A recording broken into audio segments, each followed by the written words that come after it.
ओम नमः शिवाय। सभी भक्तों को जय श्री राम। आज का विषय है सच्चा गुरु कौन है। सच्चे गुरु की खोज हम कैसे करें।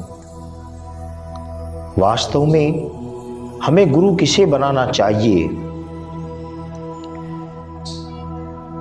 ग्रस्तस्य कृष्णस्य कृपा संताचय सर्वत्र सर्वेषु च विद्यमाना यावनं तच्छेदच्यते मनुष्ये अस्तावने साक्षात् कृत्यते सवता बोधनम।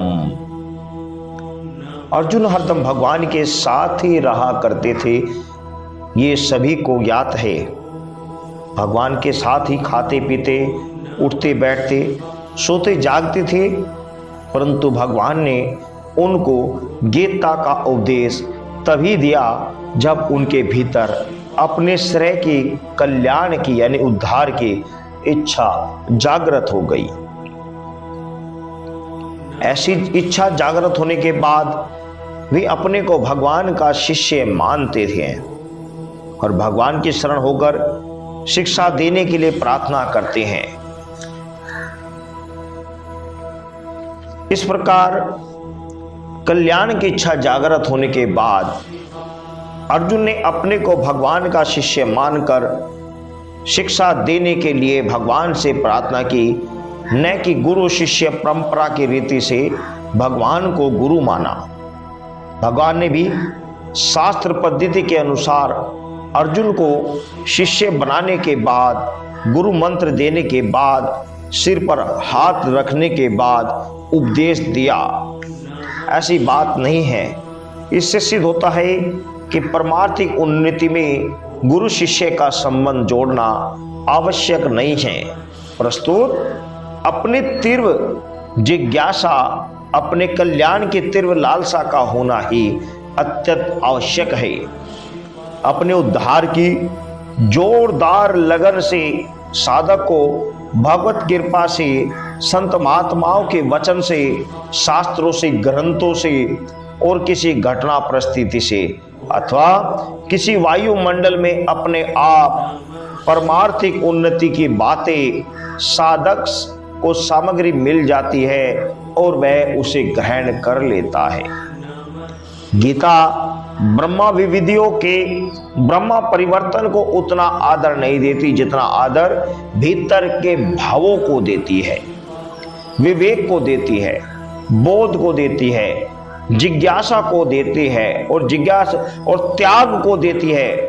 यदि गीता ब्रह्मा विधियों को, परिवर्तन को, गुरु शिष्य के संबंध को ही आदर देती तो वह सब संप्रदायों के लिए उपयोगी तथा आदरणीय नहीं होती। अर्थात गीता जिस संप्रदाय की विधियों का वर्णन करती वही उस संप्रदाय की मानी जाती।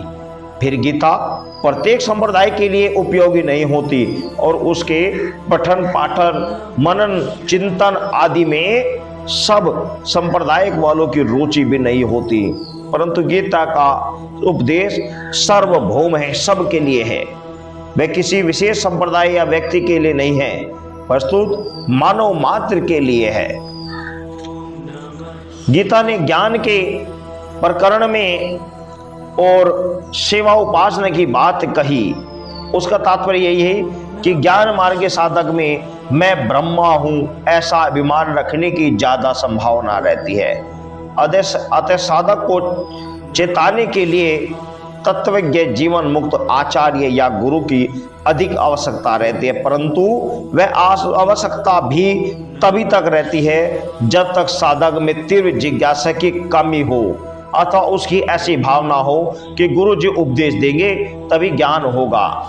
तीव्र जिज्ञासा होने पर साधक तत्व का अनुभव किए बिना किसी भी अवस्था में संतोष नहीं कर सकता, किसी भी संप्रदाय में अटक नहीं सकता और किसी भी विशेषता को लेकर अपने में अभिमान नहीं ला सकता। ऐसे साधक की जिज्ञासा पूर्ति भगवत कृपा से हो जाती है। गुरु शिष्य के संबंध से ही ज्ञान होता है ऐसी बात देखने में नहीं आती। कारण कि जिन लोगों ने गुरु बना लिया है, गुरु शिष्य का संबंध स्वीकार कर लिया है, उन सबको ज्ञान हो गया हो ऐसे देखने में नहीं आता। परंतु तीव्र जिज्ञासा होने पर ज्ञान हो जाता है, ऐसा देखने में सुनने में आता है। तीव्र जिज्ञासा के लिए गुरु शिष्य का संबंध स्वीकार करना आवश्यक नहीं है। तात्पर्य है कि जब तक स्वयं की तीव्र जिज्ञासा नहीं होती तब तक गुरु शिष्य का संबंध स्वीकार करने पर भी ज्ञान नहीं होता। तीव्र जिज्ञासा होने पर ही साधक गुरु के संबंध के बिना किसी से भी ज्ञान ले लेता है। तीव्र जिज्ञासा वाले साधक को भगवान स्वप्न में भी सुखदेव आदि जो पहले हो गए हैं संतों को मंत्र मिल चुके हैं। शिष्य बनने पर गुरु के उपदेश से ज्ञान हो ही जाएगा, यह कोई नियम नहीं है। कारण कि उपदेश मिलने पर भी अगर स्वयं की जिज्ञासा लगन नहीं होगी तो शिष्य उस उपदेश को धारण नहीं कर सकेगा। परंतु तीव्र जिज्ञासा श्रद्धा विश्वास होने पर मनुष्य बिना किसी संबंध के उपदेश का धारण कर सकता है। तात्पर्य यह है कि ज्ञान स्वयं की जिज्ञासा लगन से ही होता है, गुरु बनाने मात्र से नहीं। यानी आपने जो गुरु बनाया है उस गुरु बनाने से विशेष महत्व नहीं है, महत्व है आपकी लगन और आपके विश्वास और आपकी जिज्ञासा के ऊपर डिपेंड है। यदि आपकी जिज्ञासा है तो गुरु का दिया कुछ चीज आपके काम आएगा, और यदि आपकी जिज्ञासा ही नहीं है, आपकी लालसा ही नहीं है, तो गुरु चाहे कुछ भी देता रहे उसका कुछ भी काम नहीं आएगा। और ये भी देखा जाता है कि गुरु ज्ञान देता है परंतु शिष्य का उसमें कोई भी हित नहीं होता। कारण कि जब तक शिष्य की स्वयं की इच्छा जागृत नहीं होती, ज्ञान की इच्छा प्रबल इच्छा नहीं होती, तब तक कुछ भी नहीं होता। और उसके लिए गुरु भी बनाना आवश्यकता नहीं है, वे तो आप स्वयं किसी शास्त्र के द्वारा या किसी भी अन्य परिस्थिति के द्वारा ज्ञान प्राप्त कर सकते हो। सर्वप्रथम सबसे बड़ी लालसा भगवान को प्राप्त करने की है। अगर किसी को असली गुरु मिल भी जाए तो भी वह स्वयं उसको गुरु महात्मा मानेगा, स्वयं उन पर सदा विश्वास करेगा, तभी उससे उसे लाभ होगा। अगर वह स्वयं सदा विश्वास न करे तो साक्षात भगवान के मिलने पर भी उसका कल्याण नहीं होगा। दुर्योधन को भगवान ने उपदेश दिया, पांडवों से संधि करने के लिए बहुत समझाया, फिर भी उस पर कोई असर नहीं पड़ा। उसके माने बिना भगवान भी कुछ नहीं कर सकते। तात्पर्य है कि खुद के मानने स्वीकार करने से ही कल्याण होता है। अतः गीता अपने आप से ही अपने आप का उद्धार करने की प्रेरणा करती है। ज्ञान मार्ग में तो गीता ने आचार्य आदि की उपासना बताई, पर कर्म योग भक्ति मार्ग में गुरु आदि की आवश्यकता नहीं बताई। कारण कि जब किसी घटना परिस्थिति आदि से ऐसी भावना जागृत हो जाती है कि स्वार्थ भाव से कर्म करने पर अभाव की पूर्ति नहीं होती, स्वार्थ भाव रखना पशुता है, मानवता नहीं है, तब मनुष्य स्वार्थ भाव का कामना का त्याग करके सेवा परायण हो जाता है। सेवा प्राण होने से कर्मयोगी को अपने आप तत्व ज्ञान हो जाता है। कोई एक विलक्षण शक्ति है जिससे संपूर्ण संसार संचालन हो रहा है, और उसी शक्ति पर जब मनुष्य विश्वास हो जाता है तब वह भगवान की तरफ चल पड़ता है। भगवान में लगे हुए ऐसे भक्त के अज्ञान अंधकार का नाश भगवान क्षम कर देते हैं, और भगवान स्वयं उसका मृत्यु संसार सागर से उद्धार करने वाले बन जाते हैं। इसमें गुरु का तो कहीं स्थान ही नहीं आया, इसमें गुरु का तो कोई महत्व ही नहीं आया। जब भक्त ने स्वयं भगवान की ओर बढ़ने की लालसा प्रकट की तो भगवान उसको स्वयं ही पार लगा देते हैं। भगवान की यह एक विलक्षण उदारता दयालुता है कि जो उनको नहीं मानता उसका खंडन करता है, अर्थात नास्तिक है, उसके भीतर भी यदि तत्वों को अपने स्वरूप को जानने की तीव्र जिज्ञासा हो जाए तो उसको भी भगवत कृपा से ज्ञान मिल जाता है, उसका भी उद्धार हो जाता है। जिससे प्रकाश मिले, ज्ञान मिले, सही मार्ग दिख जाए, अपना कर्तव्य दिख जाए, अपने ध्येय दिख जाए, वही गुरु तत्व है। और वही गुरु तत्व सबके भीतर विद्यमान है, ऑलरेडी पहले से ही विद्यमान है। और वह गुरु तत्व जिस व्यक्ति शास्त्र आदि से प्रकट हो जाए उसी को अपना गुरु मानना चाहिए। वास्तव में भगवान ही सबके गुरु हैं, क्योंकि संसार में जिस किसी को ज्ञान प्रकाश मिलता है वह भगवान से ही मिलता है। जहां ज्ञान जहां से भी जिससे भी प्रकट होता है, अर्थात जिस व्यक्ति शास्त्र आदि से भी प्रकट होता है वह गुरु कहलाया जाता है, परंतु मूल में भगवान ही सबके गुरु हैं। भगवान ने गीता में कहा है कि मैं ही सब प्रकार से सभी देवताओं मनुष्यों का आदि अर्थात उनका उत्पादक, संरक्षण और शिक्षक हूं। पीछे एक श्लोक कहा जाता है, श्लोक में भी कहा जाता है, देखो गुरु का दायित्व होता है कि उसको भगवान की ओर ले जाना, और यदि शिष्य को वह भगवान की ओर नहीं ले जा पाता तो उस दायित्व का कोई औचित्य नहीं है। परंतु वह जो उसे ज्ञान और यह शक्ति मिली है वो भी भगवान की कृपा से ही मिलती है। परंतु यदि गुरु अपने आप को पुजवाना लगे, अपने आप को महान साबित करने लगे तो उसका कोई औचित्य नहीं है।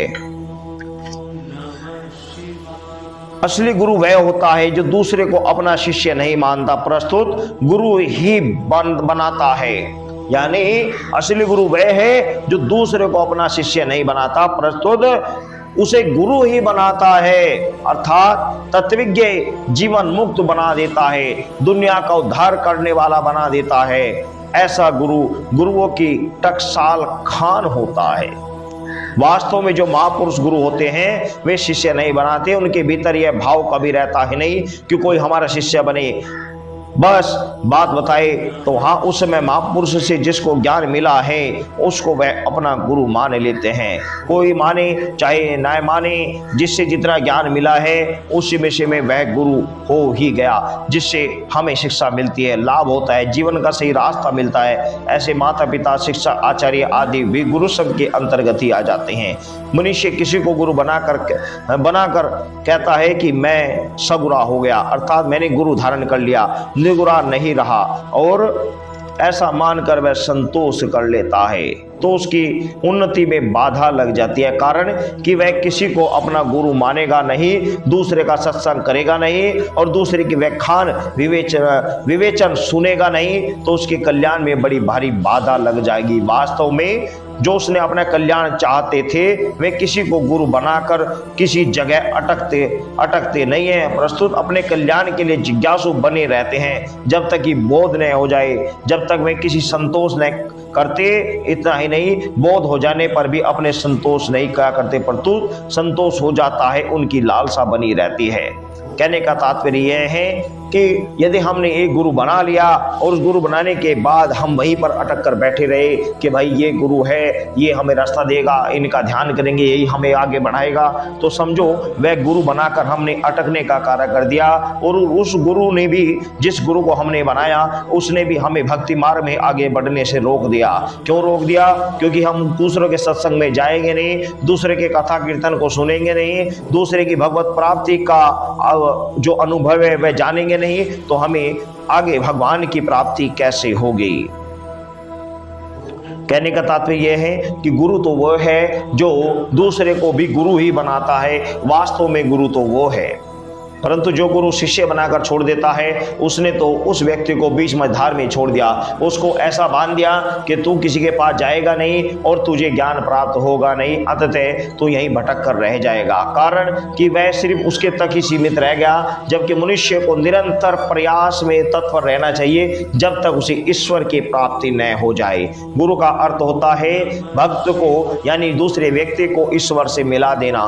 जो अनुभव उसने स्वयं किया वह अनुभव परमात्मा तक ले जाने का दायित्व उसका हो जाता है। उसका दायित्व हो जाता है कि वह दूसरों को भी अपनी तरह गुरु बनाकर ही छोड़े।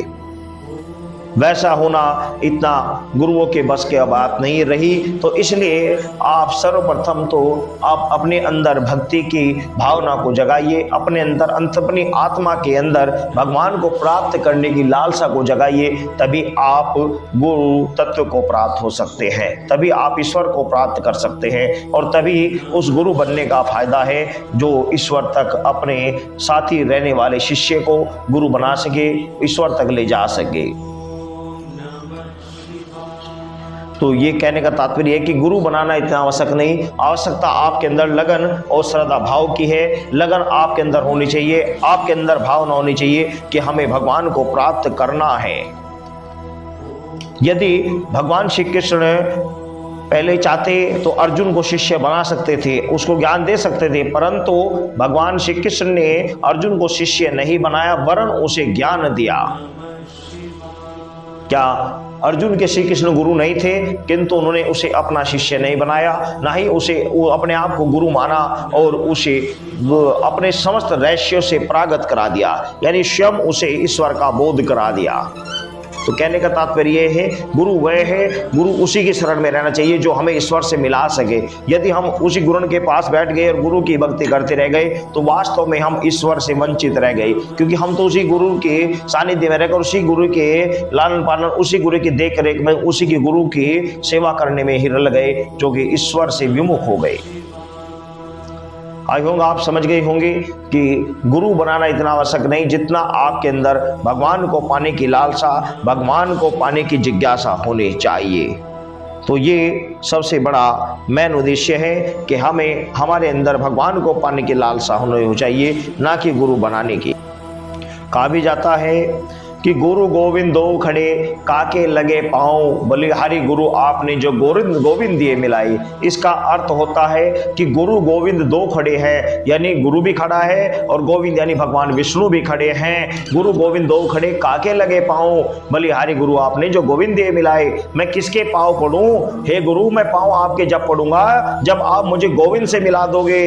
इसका तात्पर्य यही है, मैंने बहुत से भजन कीर्तन में इस बात को सुनी कि गुरु गोविंद दो खड़े काके लगे पाँव, बलिहारी गुरु आपने जो गोविंद देव मिलाए। बलिहारी तो वह शिष्य जब ही जाएगा जब आप उसे गोविंद से मिला दोगे, वो शिष्य तभी तो गुरु का बलिहारी जाएगा जब आप उसे ईश्वर से मिला दोगे, ईश्वर के सानिध्य में उसे पहुंचा दोगे, ईश्वर का ज्ञान उसे करा दोगे, तब वह गुरु से, भगवान से पहले, गोविंद से पहले गुरु के चरण छुएगा। तभी तो छुएगा जब उसे आप ईश्वर से मिला दोगे। जब आपने उसे ईश्वर से मिलाया ही नहीं, ईश्वर के से साक्षात करे ही नहीं, तो गोविंद सामने खड़े हैं, तो गोविंद को छोड़कर वह गुरु के पास, गुरु के चरणों में कैसे बैठ जाए? बैठेगा तो तब जब आप उसे वहां का रास्ता दिखाओगे, उसे वहां तक मिलाओगे, तभी गुरु बनने का पूर्ण फायदा है, तभी गुरु बनने का पूरा अधिकार है।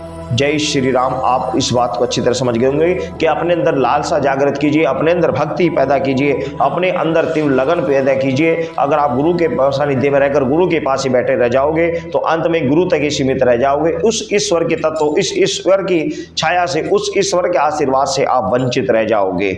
आई होंगे आप अच्छी तरह समझ गए होंगे। सभी भक्तों को जय श्री राम।